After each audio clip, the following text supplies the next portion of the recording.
ఈరోజు 10 జీవిత సూత్రాలు మనం తెలుసుకుందాం. అందరికీ తెలిసినవే అయినా కూడా మనం ఎంతవరకు వాటిని పాటిస్తున్నాం అన్నది మనం ఈరోజు అనుకుందాం. ఏంటంటే నిజాయితీగా జీవించాలి. నిజమే, అబద్ధము మనందరికీ తెలుసు. నిజాయితీ అంటే ఏదో ఎక్కడి నుంచో వచ్చింది కాదండి.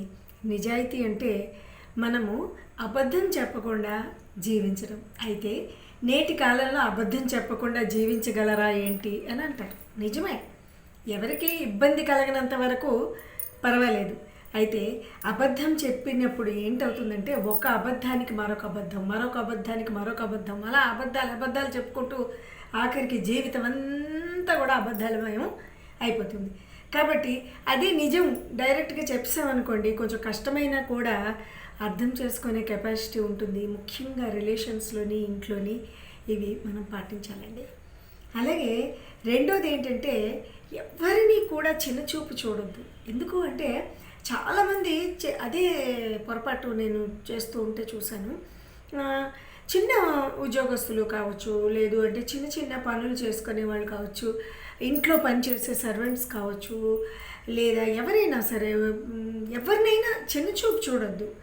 మనము పద్ధతిగా మాట్లాడాలి. అయితే ఇక్కడ ఏంటవుతూ ఉంటుందంటే ఈ కొంచెం చిన్న చిన్న పనులు చేసేవాళ్ళు ముఖ్యంగా ఎదురుదాడి కూడా ఒకప్పుడు చేస్తూ ఉంటారు. ఏంటంటే మనం ముందు మనం మర్యాదగానే మనం మాట్లాడతాం, కానీ మనం ఎక్కడ వాళ్ళని తక్కువ చేస్తాము అని చెప్పి మొదటి నుంచి కూడా వాళ్ళు కొంచెం గట్టిగా మాట్లాడడము, అరవడము ఇలాంటివన్నీ చేస్తూ ఉంటారు.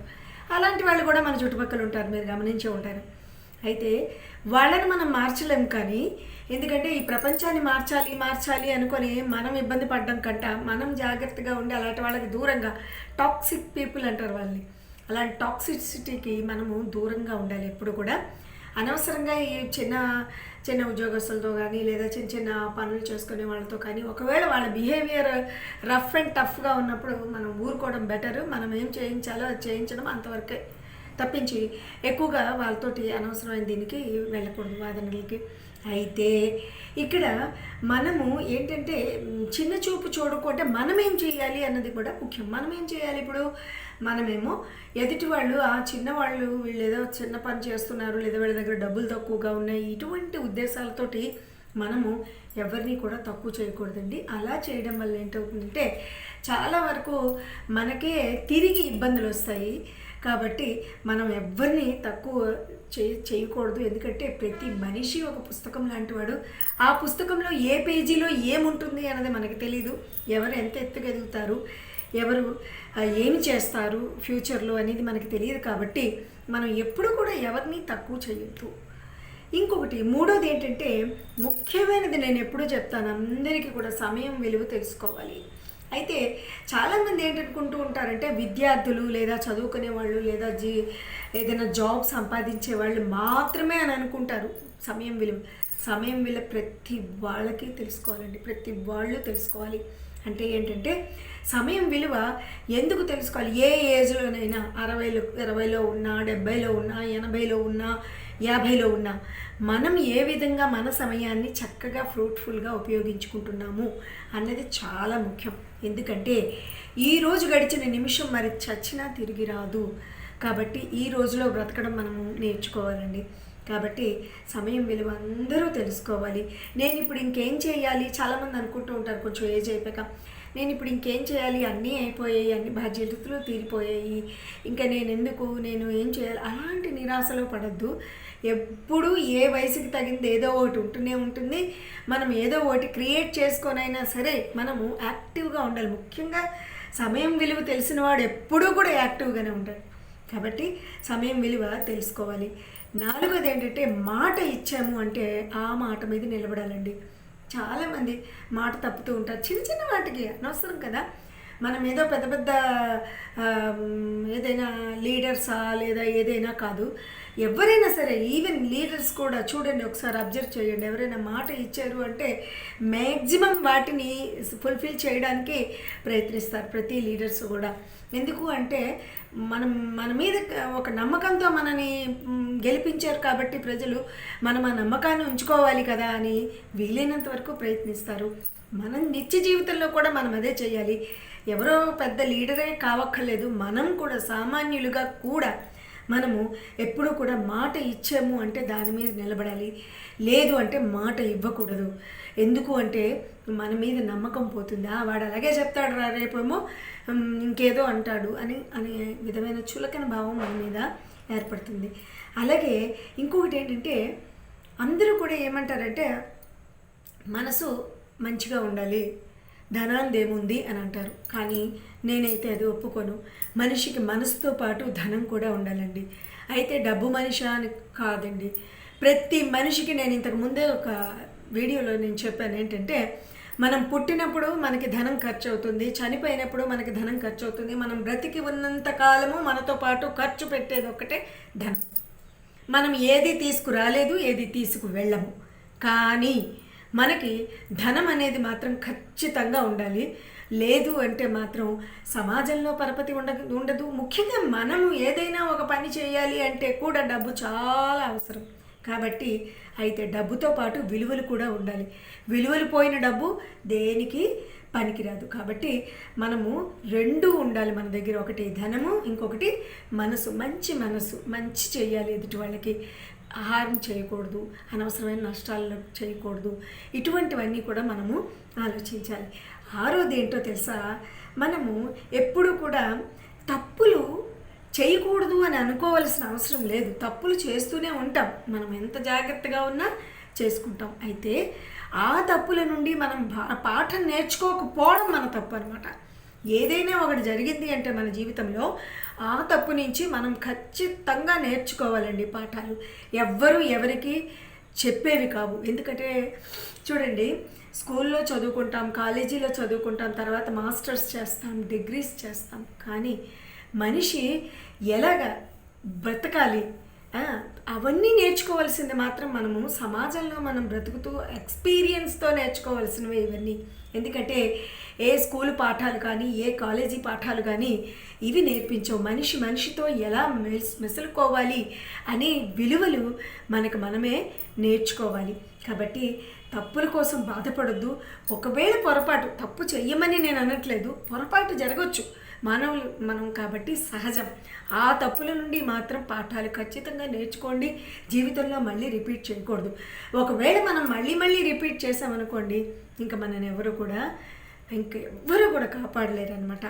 ఇంక ఏడోది ఏంటంటే కృతజ్ఞత. మనకి భగవంతుడు ఇచ్చినది ప్రస్తుతం మనం ఏంటి భగవంతుడు ఇచ్చాడు. చూడండి, చాలామందికి కాళ్ళు చేతులు కూడా ఉండవు. అలాగే వాళ్ళు చాలా బాధపడుతూ ఉంటారు. కళ్ళు ఉండవు కొంతమందికి మూగ, కొంతమందికి చెముడు, ఇది రకరకాల సమస్యలతో ఈ ప్రపంచంలో ఎంతోమంది ఉన్నారు. నిజంగా భగవంతుడికి మనము మనస్ఫూర్తిగా కృతజ్ఞతలు చెప్పుకోవాలండి. ఎందుకంటే మనకి కాళ్ళు చేతులు ఈ శరీరము ఇవన్నీ కూడా భగవంతుడు మనకి బాగా ఇచ్చాడు. కానీ హ్యూమన్ టెండెన్సీ ఏంటంటే మనకి ఏదైతే ఆ భగవంతుడు సమకూర్చాడో, మనకి ఈరోజు మన దగ్గర ఉన్న ఆ ఉద్యోగం కావచ్చు, డబ్బు కావచ్చు, ఏదైనా సరే దాని పట్ల కృతజ్ఞతతో ఉండాలి. ఎప్పుడైతే మనము కృతజ్ఞతతో భగవంతుడా ఈరోజు మనము ఉన్నది ఇలాగ ఉండి ఇంకా ముందుకి వెళ్ళాలి అని ఎప్పుడైతే మనము ధన్యవాదం చెప్పుకుంటూ భగవంతుడికి కావచ్చు లేదా మనకి నేను ఈ పని చేశాను, రైట్, నేను బాగా చేశాను అని చెప్పి మనం అనుకోవడము కూడా ఒక ముఖ్యమైన విశేషమే. ఇంకొకటి ఏంటంటే 8వ పాయింట్ ఏంటంటే అహంకారం అండి. చాలా మంది దగ్గర ఉండే ఒక చాలా బ్యాడ్ హ్యాబిట్ అని చెప్పొచ్చు. మనం ఎంత ఎత్తుకు ఎదుగుతామో మనం అంత క్రిందకి దిగిపోవాలండి. ఎప్పుడైనా మీరు చూడండి, పెద్ద పదవుల్లో ఉండేవాళ్ళు చాలా హంబుల్గా నీట్గా ఉంటారు. అయితే అందులో కూడా కొంతమంది మెయింటైన్ చేసేవాళ్ళు ఉంటారు. వాళ్ళు ఎప్పుడు కూడా అంత తొందరగా విజయం సాధించలేరు. ఒకవేళ సాధించినా కూడా మళ్ళీ పతనానికే వెళ్ళిపోతారనమాట. అందుకే ఏంటంటే అహంకారం ఎప్పుడూ కూడా దూరంగా పెట్టాలి మనం. అలాగే మనిషి ఎంత ఎత్తుకు ఎదిగితే అంత మనం క్రిందకి, అంటే క్రింది వాళ్ళ గురించి మనము ఆలోచించాలి. ముఖ్యంగా మన బేసిక్స్ మనం మర్చిపోకూడదు. ఎందుకంటే ప్రతి మనిషి 0 నుంచే హీరో అవుతారు.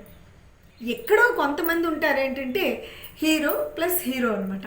కానీ నిత్య జీవితంలో చాలామంది తన జీవితంలో సాధించిన విజయాలు జీరో నుంచి సాధించిన వాళ్ళే ఉంటారు. కాబట్టి ఆ జీరో లెవెల్లో ఉండే సమస్యల్ని మనము ఎప్పుడూ మర్చిపోకూడదు. మనం ఎలా బ్రతికేము ఏంటి అన్నది మర్చిపోకూడదు. ఇంకొకటి ఏంటంటే 9వది అతి ముఖ్యమైనది ఏంటంటే సహాయం చేయడం. సహాయం చేయడం అంటే డబ్బులు ఇచ్చేయడమే కాదండి. మనిషికి మనిషి మాట సహాయం కూడా సహాయమే. ఎవరికైనా అవసరమైనప్పుడు మనం నించున్నామా లేదా, అది కూడా సహాయమే.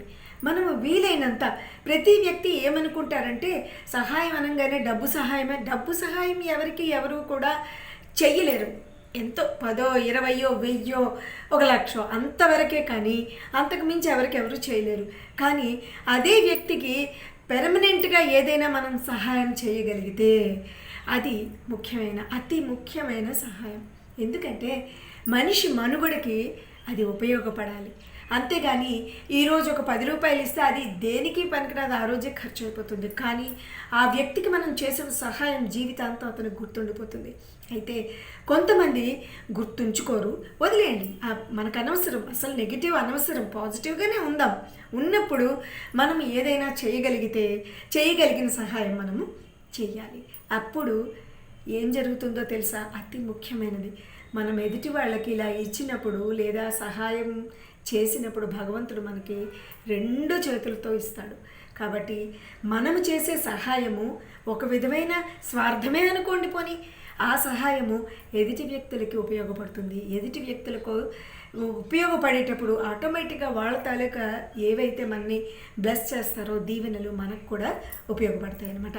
ఇంకా అతి ముఖ్యమైనది 10వది, అదేంటో చెప్పనా? ప్రతిరోజు మనము ఈరోజు ఉదయం నిద్ర లేచేము అంటే భగవంతుడికి ధన్యవాదాలు చెప్పాలి. నాయన ఈరోజు నా జీవితంలో మరో కొత్త రోజుని నువ్వు యాడ్ చేసావు అని. ఏంటంటే ప్రతిరోజు ఒక కొత్త అవకాశమే. మనం ఈరోజు ఏంటి చేసుకుంటాము అసలు ఆలోచిస్తున్నామా? ఎవరమైనా ఏదో లేస్తున్నాము, వంట వండుకుంటున్నాము, లేదా తినేస్తున్నాము, తర్వాత సెల్ ఫోన్ చూసుకొని అలా స్క్రోల్ చేసుకొని రీల్స్ చూస్తూ ఉంటాము, ఇంకొంచెం టైం ఉంటే పడుకుంటాము. అదే లైఫా? అదే జీవితమా?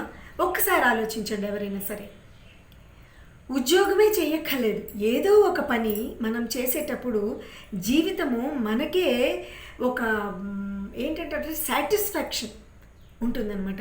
మనము ఇది చేసాము, ఈ పని చేసాము అనే సాటిస్ఫాక్షన్ ఉంటుంది.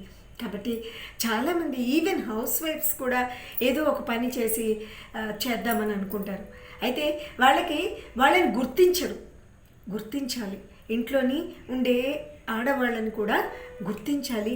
అలాగే వాళ్ళు కూడా ఏంటంటే ప్రతి రోజుని ఒక కొత్త అవకాశంగా తీసుకుని కొత్తగా ఏవైనా మనం చెయ్యగలమా ఏంటి, ఇటువంటి విషయాలని మనము ఆలోచించాలి.